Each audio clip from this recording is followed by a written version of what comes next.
मुख्यमंत्री अल्पसंख्यक रोजगार ऋण योजना के तहत अल्पसंख्यक वित्त निगम के माध्यम से मिलने वाले लोन पर चुनाव आयोग के जरिए आचार संहिता लगने के कारण 2021-22 का लोन जो कैंप लगाकर वितरण किया जाना था उस पर रोक लगा दी है।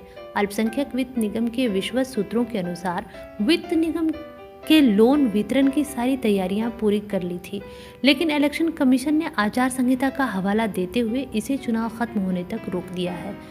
नगर निकाय और नगर निगम के चुनाव के बाद ही अब लोन बांटेगा। चुनाव आयोग ने चुनाव की तारीख का ऐलान नहीं किया है। जिनका चयन लोन के लिए हो चुका है उनको अब चुनाव के बाद ही निगम राशि उपलब्ध कराएगा। जिन्हें लोन से जुड़ी जानकारी लेनी हो वो दिए गए टोल फ्री नंबर पर बात कर सकते हैं। जो लोग लोन के लिए इच्छुक हैं उसकी प्रक्रिया की जानकारी अल्पसंख्यक वित्त निगम के एमडी दीवान जाफर हुसैन ने दी। आइए वो सुनते हैं। 23 का आप शुरू करेंगे, प्रोसेस क्या होता है सर, कैसे होता है, नंबर क्या है, लोग निगम की तरफ एमडी की तरफ देखते हैं? लोन में बहुत सिंपल सा तरीका ये है कि लोन के अपने एप्लीकेशंस निकलते हैं पेपर में, डेट भी रहता है कि फला तारीख तक आप लोग अप्लाई करिए, उसमें एप्लीकेशन का प्रोफॉर्मा भी रहता है, उसमें कौन कौन से कागजात लगेंगे वो भी रहता है। उसमें बहुत सिंपल कागजात हैं। कागजात में ये है कि भाई हर आदमी का, जो बिहार का आदमी है उसके लिए एक आवासीय हो, आदमी गरीब हो उसके लिए 4.5 लाख रुपया सालाना इनकम से ज़्यादा नहीं हो उसके लिए वो एक इनकम सर्टिफिकेट दे दे, और उसके पास अगर कोई पढ़ाई लिखाई किया हो तो एजुकेशनल सर्टिफिकेट होगा वो दे दे, कोई ट्रेनिंग लिया है वो दे दे, चूँकि ये सब के नंबर्स हैं। अगर कोई हैंडीकैप्ड है फिजिकली उसके भी नंबर हैं तो वो फिजिकली हैंडीकैप्ड का सर्टिफिकेट दे दे। वो सर्टिफिकेट दे करके अपना एप्लीकेशन जमा करता है डीएमडब्ल्यू के ऑफिस में। वहाँ से उसकी एक प्रिलिमिनरी जांच हो जाती है कि जो सर्टिफिकेट दिया है इन्होंने या जो वो दावा कर रहे हैं क्या वो दावा सही है। जांच में लोग नॉर्मली उनके स्पॉट पर जा करके, घर पे जा करके या दुकान पे जा करके वो लोग जांच करके एक रिपोर्ट लिखते हैं। रिपोर्ट लिखने के लिए उसमें बहुत सारे लोग ऑथराइज्ड हैं। अभी हम लोगों ने बीच में विकास मित्र तक को ऑथराइज कर रखा था, सरकार ने कर रखा था। तो उन्होंने जाँच किया, जाँच करने के बाद रिपोर्ट दिया। उस रिपोर्ट के बाद फिर उन तमाम लोगों का एक सिंपल सा इंटरव्यू होता है। इंटरव्यू में उनसे कुछ बातचीत हो जाती है कि भाई आप क्या करेंगे, कैसा करेंगे, क्यों करेंगे, इसमें आपको पहले से क्या महारत है, और फिर डीडीसी साहब की अध्यक्षता वाली जो कमेटी होती है वो उसके हिसाब से सिलेक्शन करती है। मार्क्स के तरीके बने हुए हैं, हर चीज़ के लिए अलग अलग मार्क्स हैं। उम्र के हिसाब से मार्क्स है, पढ़ाई के हिसाब से मार्क्स है, ट्रेनिंग के हिसाब से मार्क्स है। औरतों के लिए फीमेल का एक अलग मार्क्स का अपना क्राइटेरिया, उनको अलग कुछ मार्क्स मिल जाते हैं। एज के हिसाब से भी मार्क्स है कि भाई कोई आदमी अगर 25 साल का है उसको कुछ नंबर मिलेगा, 40 साल का है उसको कुछ नंबर मिलेगा, अगर कोई फिजिकली हैंडीकैप्ड है उसको भी कुछ एडिशनल मार्क्स मिलते हैं। सब जोड़ के जब ज़्यादा मार्क्स जिसको आएगा उसके हिसाब से जिसे मेरिट लिस्ट बनती है किसी भी कंपटीशन की, वैसे इसकी भी मेरिट लिस्ट बनती है। इस मेरिट लिस्ट में ये देखा रहता है कि हमारे पास पैसे कितने हैं। जितना पैसा, कोशिश ये होती है कि उसका 120%, यानी अगर 100 रुपया है तो 120 रुपये तक का जितने लोन लेने वाले हमारे बेनिफिशियरीज ऊपर से होंगे उतने लोगों की हम लोग लिस्ट बना करके एक अपने यहाँ रख लेते हैं, ताकि इसमें अगर 20% हमारा कोई ऐसा आदमी मिल जाए जिसके पास किसी वजह से गारंटर नहीं है, या सिलेक्शन हो सकता है उसने जो दावा किया था हो सकता है बाद में वो गलत निकल जाए, तो 20% हम लोग रखते हैं कि उसमें हो सकता है कि इसमें कहीं की गलती होगी, तो हम लोगों के पास फिर भी उतना आदमी रहेगा कि हम लोग पूरा पैसा उसको बांट पाएंगे। तो 120% का हम लोग एक लिस्ट बनाते हैं और उसी लिस्ट वाले सूची से जिनका डॉक्यूमेंटेशन ठीक होता है हम लोग उनको पैसा उनके खाते में डाल देते हैं। बस यही अभी तक तरीका है। तो अब नया आपका कब निकालेंगे? लोग पहले हम लोग ये बांट लें, बांटने के जस्ट बाद जब पैसे बच जाएंगे और सरकार से अगर पैसा और मिलता है तब हम लोग ये कोशिश करेंगे कि जितना जल्दी हो सके उसको हम लोग फिर से एडवर्टाइज़ करके दूसरे लोगों के बीच में बांट दें। पहले जो अभी हम लोगों ने सिलेक्शन कर रखा है पहले इनसे एग्जॉस्ट कर लिया जाए कि इनमें से हम लोगों के पास बंटने के बाद कितने पैसे बचे हुए हैं, तभी हम लोग नए के बारे में सोचेंगे कि नया में कितना हम लोग का किस ज़िले का क्या टारगेट होगा, और उसी हिसाब से उस ज़िले के लिए हम लोग एप्लीकेशन इन्वाइट करते हैं।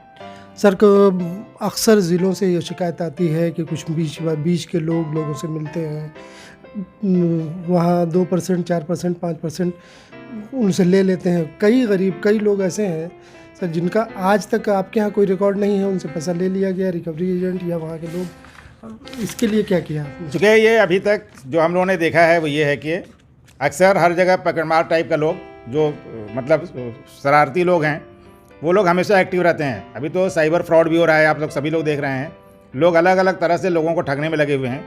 तो इसमें भी कुछ ठग लोग एक्टिव होंगे, इससे इनकार नहीं किया जा सकता है।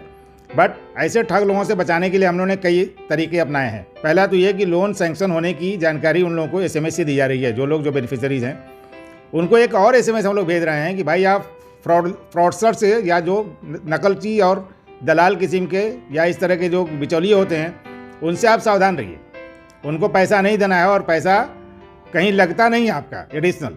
जो आपको लोन मिल रहा है उसमें से ही प्रोसेसिंग चार्ज और स्टैम्प ड्यूटी का पैसा काट लिया जाता है। अलग से आपको पैसे देने की ज़रूरत ही नहीं है किसी काम के लिए, तो आप किसी को पैसा मत दीजिए। उसमें हम लोगों ने ये भी कहा है, जो हम लोग अभी सैंक्शन ऑर्डर बांटेंगे उसमें एक लास्ट लाइन लिखा हुआ है ये बात, उसमें ये बात लिखी हुई है कि भाई कोई आदमी अगर आपसे पैसा मांगता हो तो आप उसकी जानकारी हमारे DMW के ऑफिस में दे दीजिए, या डिपार्टमेंट में एक टोल फ्री नंबर है जिसमें पैसा नहीं लगता है किसी को फ़ोन करने का। उस टोल फ्री नंबर पर आप इंटीमेट करिए, शिकायत करिए, ताकि हम लोग उस आदमी को पकड़ सकें और उनके खिलाफ कार्रवाई कर सकें। टोल फ्री नंबर बड़ा सिंपल सा नंबर है, उस नंबर याद करना भी बहुत आसान है, 1800-3456-123 1800-3456-123 यही टोल फ्री नंबर है। इस पर आप सीधे शिकायत कर सकते हैं या DMW के पास शिकायत कर सकते हैं, तो ऐसे बिचौलिए भाग जाएंगे। दूसरे सिस्टम के साथ साथ हम लोगों ने अभी कैम्प करना शुरू कर दिया, तो कैम्प में नॉर्मली बिचौलिए अगर पैसा लिए हुए रहेंगे तो वो दिखेंगे नहीं, और आदमी भी कैम्प में चूँकि हुजूम रहता है, बहुत सारे लोग रहेंगे तो उसमें अपनी बात बोल पाएंगे। तो इंडिविजुअली हो सकता है उनको बोलने में दिक्कत हो, लेकिन कैम्प में अगर वो बोलेंगे तो फिर इस तरह के बिचौलिए डरना शुरू कर देंगे और फिर वो लोग नहीं उसके साथ मतलब किसी आदमी से ठग वोग नहीं सकेंगे। इसको हमेशा के लिए ख़त्म करने की भी हम लोगों ने एक तरकीब निकाली है। वो ये है कि इसके बाद हम लोग जब नया एडवर्टीज़मेंट करेंगे तो कोशिश हमारी ये है कि उससे पहले हम एक सॉफ्टवेयर बना लें जिसमें ऑनलाइन ही एप्लीकेशन दिया जाएगा, ऑनलाइन सभी डॉक्यूमेंट्स भी लिए जाएंगे, ऑनलाइन ही स्वीकृति भी होगी, ऑनलाइन ईमेल से आपको स्वीकृति आदेश मिल जाएगा और आपके खाते में पैसा चला जाएगा जिसकी जानकारी खाली आपको होगी। फिर आप अगर पैसा जमा करना चाहते हैं तो आप कलेक्शन या रिकवरी एजेंट या हमारे कोई आदमी के आपके पास जाने तक का इंतज़ार आपको नहीं करना पड़ेगा, न आपको जा करके कहीं किसी को पैसे देने की ज़रूरत पड़ेगी। ये जब तक चल रहा है। बाद में कोशिश ये होगी कि हम लोग उसी में ये व्यवस्था कर दें कि आदमी अपने घर बैठे बैठे पैसा जमा कर दे। तो ये चीज़ें अभी होने वाली हैं, अभी हुई नहीं हैं, लेकिन कोशिश मेरी ये है कि हम इसको कर दें जल्दी से, ताकि आप किसी बिचौलिए किसी दलाल के चक्कर में पड़े ही ना और दलाल आपसे कोई कंटेक्ट ही नहीं कर सके, ये कंटेक्ट ही ब्रेक कर जाए। ये ब्रेक करने के लिए हम लोग अपने तौर पर टेक्नोलॉजी का इस्तेमाल कर रहे हैं। हमें लगता है वो जल्दी ही जब लॉन्च हो जाएगा तो फिर इसमें बहुत लोगों को बहुत सहूलत होगी और ये दलाल बिचौलिए हमेशा के लिए ख़त्म हो जाएंगे। तो ये रिमोट इलाके में जो दूर दराज देहात इलाके में है उनके लिए क्या सोचा है, ऑफलाइन की भी कोई सहूलत होगी? नहीं, अभी फ़िलहाल हम लोगों ने जो इंतज़ाम किया है, अभी सॉफ्टवेयर बनवा रहे हैं। आपने अच्छी बात उठाई है कि कहीं ऐसा भी हो सकता है कि हमारा शैडो एरिया हो जहाँ पर इस तरह का नेटवर्क कनेक्शन नहीं हो। वैसे हम बता दें, इलेक्शन के दौरान इसकी बहुत अच्छे से एनालिसिस होती है और इसको आइडेंटिफाई किया जाता है कि कौन सा हमारा शैडो एरिया है जहाँ पर हमारा नेटवर्क अवेलेबल नहीं है। वो बहुत मामूली सा एरिया है आज के ज़माने में, चूँकि हमारे पास जो डिजिटल इंडिया है उसमें करीब करीब हर जगह नेटवर्क पहुँचा हुआ है। अब कहीं शायद ही ऐसा है जहाँ इंटरनेट कनेक्टिविटी नहीं अवेलेबल है। सरकार ने हर जगह वसुधा केंद्र खोल रखा है, बहुत जगह और भी बहुत तरह के लोगों ने अपना अपना साइबर कैफ़े टाइप की चीज़ खोल रखी है। आजकल हर आदमी स्मार्टफोन यूज़ कर रहा है, या गाँव या मोहल्ले में कहीं ना कहीं आपको स्मार्टफोन वाला आदमी मिल जाएगा। तो इसमें अगर हम लोग ऐप डेवलप कर लेंगे तो ज़्यादातर लोग इसका फ़ायदा ले पाएंगे। अगर कुछ इलाका वैसा होगा जो शैडो एरिया होगा, तो हर इलाका ब्लॉक से जुड़ा हुआ है या वो ज़िला से जुड़ा हुआ है, तो घर में बैठे नहीं होगा तो ब्लॉक पहुँचते पहुँचते तो हो ही जाएगा। तो आसानी हो ही जाएगी, इसमें कोई दो राय नहीं है। अगर वो हो जाए तो बहुत आसानी हो जाएगी। हाँ, उसमें कुछ परेशानी किसी को हो सकती है, कोई ऐसा इलाका हो एकदम दियारा में है, कहीं जाना भी पॉसिबल नहीं है, फिर भी उसके पास भी जाना पॉसिबल नहीं है और उसका भी जाना पॉसिबल नहीं है, तो अभी उसको ज़्यादा परेशानी हो रही है। अभी उसको ज़्यादा मुश्किल से आदमी को खोज पाना पड़ रहा होगा। बाद में तो आसान हो जाएगा उसके लिए, उसको कहीं निकल करके बहुत नज़दीक ही जाने के बाद नेटवर्क मिल जाएगा और वहाँ कोई ना कोई सरकार की जो सुविधा है वो मिल जाएगी।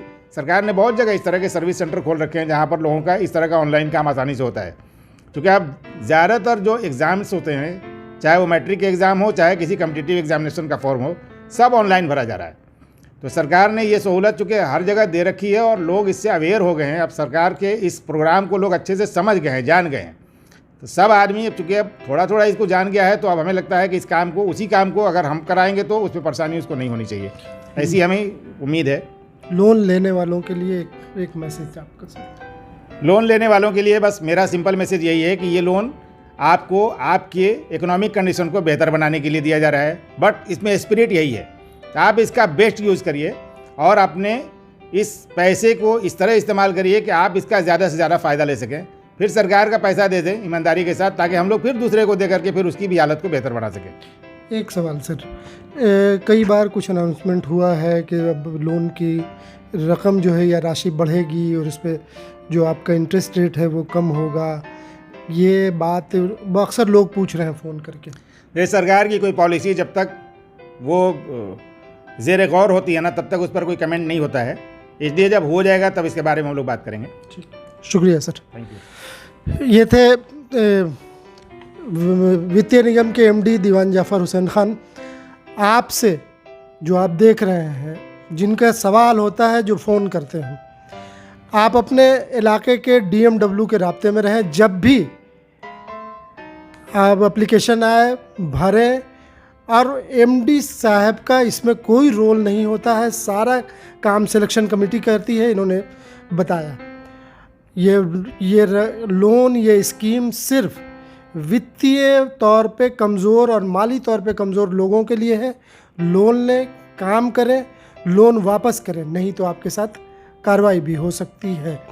आने वाले दिनों में जाफ़र साहब बहुत सरगर्म है, सारा कुछ ऑनलाइन होगा, बहुत हद तक फ्रॉड से बचने की गुंजाइश होगी। आप बचें, ख्याल रखें। पटना से नई फिक्र के लिए खुर्शीद आलम।